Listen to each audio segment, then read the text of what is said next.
Um símbolo nacional reconhecido em qualquer parte do globo, nomeado uma das 7 maravilhas do mundo e motivo de orgulho de muitos brasileiros. No vídeo de hoje, da série História das Estruturas, vamos conhecer a história do Cristo Redentor.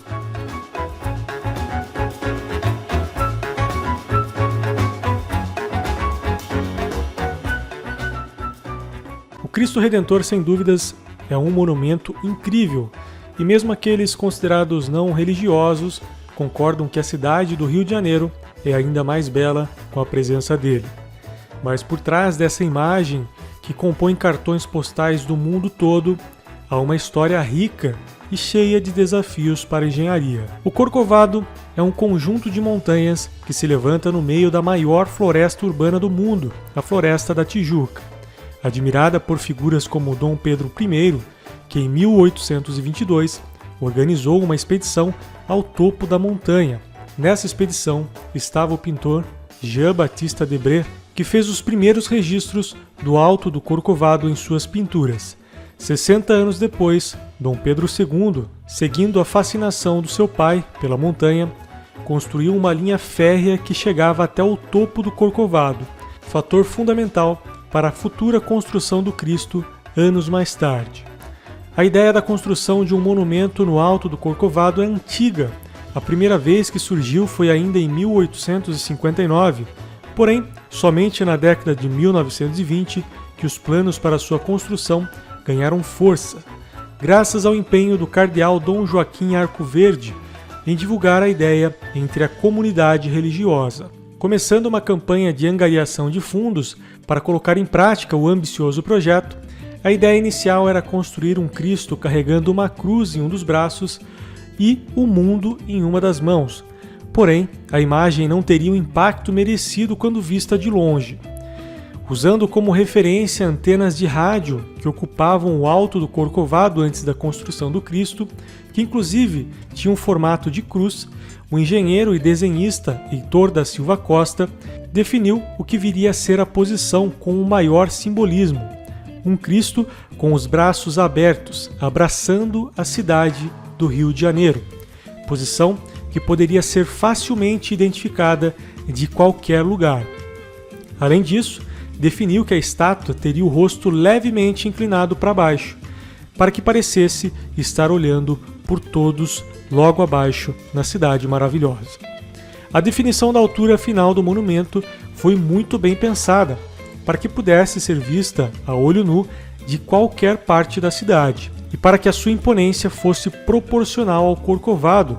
Sua altura final foi definida como 1/10 da altura da montanha principal, tendo, portanto, uma altura final de 38 metros.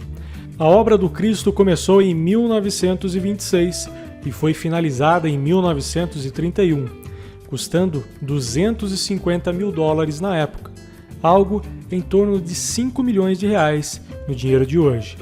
Por mais que a obra fosse de alto risco, nenhuma vida foi perdida durante a sua construção. A obra ficou conhecida como obra abençoada, já que os riscos que os operários corriam eram muito acima do normal. Ao contrário do que muitos pensam, o Cristo Redentor não foi um presente da França ao Brasil. Sua concepção e construção é 100% nacional. Porém, houve sim contribuições importantes de 2 personalidades francesas.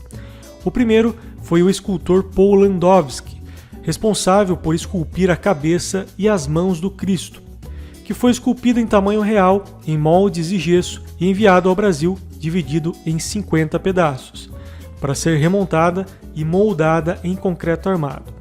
Já o engenheiro Albert Cacot foi o consultor estrutural, por ser referência em estruturas em concreto armado, que na época ainda era novidade, fez grandes contribuições ao projeto do Cristo. Construído 100% em concreto armado, a escolha foi muito controversa para a época, considerando que seria muito mais fácil a execução em aço. A estrutura interna é composta por 4 pilares interligados por vigas horizontais e diagonais, em uma espécie de treliça espacial em concreto armado. O maior desafio estrutural foi o fato da estátua estar de braços abertos, posicionado a uma altura de 700 metros do nível do mar. O vento é muito forte na região, o que poderia gerar uma torção em toda a estrutura caso não fosse bem dimensionada. Além do mais, a excentricidade da cabeça, que era inclinada para frente, gerava por si só um desafio gigantesco para a estrutura. Os braços do Cristo têm um comprimento de 29 metros, mais largo que a base útil do Corcovado, que tem aproximadamente 15 metros.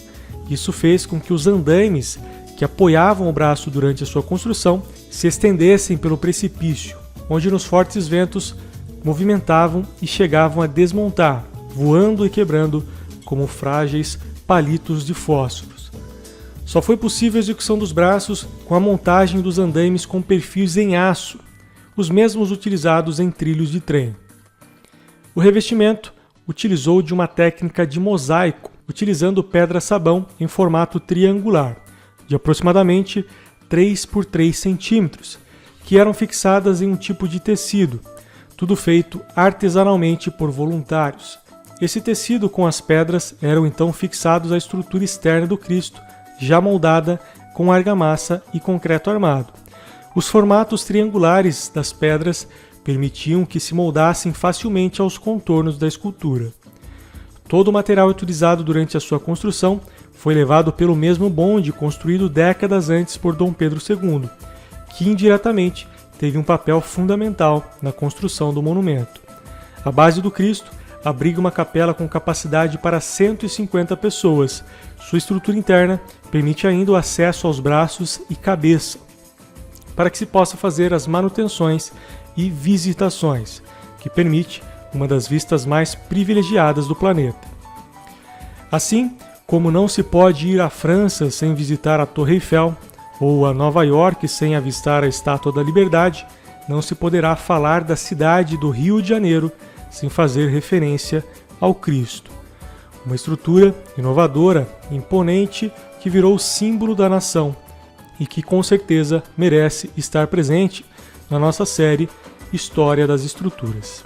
Se você gostou, deixa o like, comenta aí embaixo o que você achou dessa incrível história e eu aguardo vocês no próximo vídeo.